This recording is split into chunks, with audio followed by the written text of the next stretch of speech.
வணக்கம் from USA. இந்த நாள் உங்கள் எல்லாருக்கும் இனிமையாக அமைய என்னோட வாழ்த்துக்கள். இது கொத்தமல்லி செடி. சீட்ஸ் போட்டு ஒரு வாரம் ஆச்சு. இப்போ தான் லைட்டாக துளிர்க்குது. போட்டு வைக்க டப்பா சரியாக அமையல. ஸோ நல்லா வருமானு தெரியல, பார்ப்போம். இங்கே கொத்தமல்லி கருவேப்பிலை கூட ரேட்டு ஜாஸ்தி தான். கிட்டத்தட்ட $2 கிட்ட போட்டிருப்பாங்க. அதாவது நம்ம ரேட்டுக்கு குறைஞ்சது 150 ரூபா ஆச்சு ஆகிடும் ஒரு கட்டே. ஆனாலும் ஒன்றும் பண்ண முடியாது, வாங்கி தான் ஆகணும். பிரேக்ஃபாஸ்ட் முடிச்சுட்டு சும்மா மிருனாவை வெளியே விளையாட விடலான்னு தூக்கிட்டு வந்தேன். எப்பயும் போல் பயங்கர எக்ஸைட் ஆகிட்டா. மற்ற பிள்ளைங்க கூட சேர்ந்து விளையாடுறதுக்கும் ஆள் இல்லை. பார்க்கு போனால் நிறைய பசங்க விளையாடுவாங்க, பட் எல்லாம் கொஞ்சம் பெரிய பசங்களாக தான் இருப்பாங்க. மிருனாக்கு ஏற்ற செட்டே இருக்காது. அங்கேயும் நம்ம கூட தான் விளையாடணும். அவங்க ஏஜ் பசங்க கூட விளையாடும் போது அவங்களுக்கும் நல்லா தான் இருக்கும். பட் என்ன பண்ணுறது, சென்னையில் இருக்கிற ஃப்ரெண்ட்ஸ் கிட்ட கால் பண்ணி கேட்டால் அங்கேயும் அதுதான் நடக்குதுன்னு சொல்கிறாங்க. இப்போலாம் முக்கால்வாசி குழந்தைங்க தனியாக தான் வளர்கிறாங்க போல். ஆனால் நான் சின்ன பிள்ளையாக இருக்கையில் என் வயசில் நிறையா பசங்க இருப்பாங்க. அவங்க கூட நான் விளையாண்டுட்டு இருந்ததா அம்மா சொல்லுவாங்க. என்னவோ நமக்கு எதுவும் ஞாபகம் இல்லை. இங்கே வெளியே போனால் கூட ஆள் நடமாட்டத்தை பார்க்க முடியாது. ஒருத்தர் 2 பேர் போனாலே குழந்தைங்க ஆசையாக பார்க்குறாங்க. நம்ம ஊர்லேயும் இப்போல்லாம் மோஸ்ட்லி அப்பார்ட்மெண்ட் டைப்ஸ் வந்ததால் இப்படி தான் இருக்கும் போல். இந்த மரம் சம்மரில் நல்லா லீஃபோட பச்சையாக இருக்கும். அப்படியே வின்டரில் கொட்டி போய் ஃபுல் எம்டியாக இருக்கும். அதில் பனி விழுந்து ரொம்ப அழகாக இருக்கும் பார்க்கவே. அப்படியே ஸ்ப்ரிங் சீசன் வர வர இந்த மாதிரி பூ மொட்டு விட்டு பர்பிள் கலரில் அதுவும் அழகாக இருக்கும். ஒரு டேயும் மொட்டு அழகாக விரியும். அதுவும் பார்க்க நல்லாயிருக்கும். அப்படியே கொஞ்சம் வீக்ஸில் பூ எல்லாம் லீஃபாக மாறிடும். சம்மர் வந்துருச்சுன்னு அதிலே தெரிஞ்சுக்கலாம். டாக்னா மிருனாக்கு ரொம்ப ஃபேவரட். ரோட்டில் ஒரு நாயை கூட வாக்கிங் கூட்டிகிட்டு போக விட மாட்டா. போய் இப்படி தான் பண்ணிகிட்டு இருப்பா. அவங்க அப்பாவுக்கும் டாக்னா ரொம்ப இஷ்டம்தான். வாங்கணும்னு சொல்லிக்கிட்டே இருப்பார்.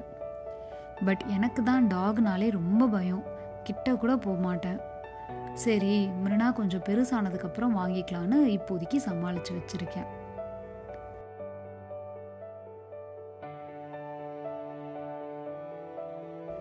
இன்னைக்கு லஞ்ச் சிம்பிளாக முடிச்சிடலான்னு பிளான் பண்ணோம். பிரதீப்க்கு கருவாடு தொக்குனா பிடிக்கும்னு பண்ண சொன்னார். எப்பயும் சிம்பிளாக வெங்காயம் தக்காளி போட்டு தொக்கு மாதிரி தான் வைப்பேன். பட் இந்த தடவை தான் மொச்சக்கொட்டை போட்டு வைக்க சொன்னார். சரி, ட்ரை பண்ணலான்னு பண்ணேன். இங்கே கருவாடு நம்ம ஊர் மாதிரி நல்லா சால்ட்டியாக வாசமாலாம் இருக்காது. சால்ட் அவ்வளோ இல்லாமல் கருவாடோட வாசமே பெருசாக இல்லாமல் தான் இருக்கும். ஸோ கருவாடு சாப்பிட்ற ஃபீலே வராது எனக்கு.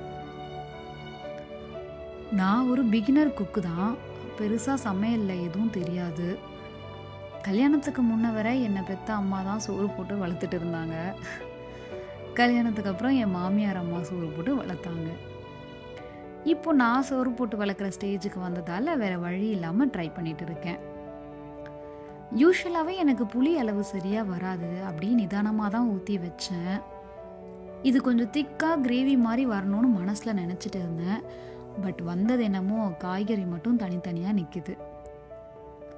அப்புறம் எப்படியோ அட்ஜஸ்ட் பண்ணி சாப்பிட்டுக்கிட்டாரு. இப்போ வாட்டர் மெலான் சீசன் வந்ததால் இந்த வீக் ஷாப்பிங்கில் வாங்கிட்டு வந்துச்சு.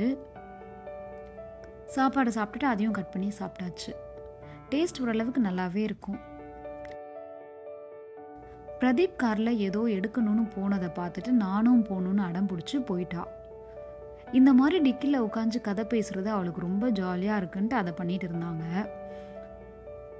சரி, என்னமோ பண்ணுங்கன்னு சொல்லிட்டு நான் உள்ளே வந்துட்டேன். நெய் காய்ச்சலான்னு நினச்சிட்டு இருந்தேன். சரி, அதை பண்ணுவோன்னு ஸ்டார்ட் பண்ணேன். இது மிருனாக்கு மட்டும்தான். ஸோ இந்த பேக்கு போதும், ஒரு 20 டேஸ்க்கு வரும்.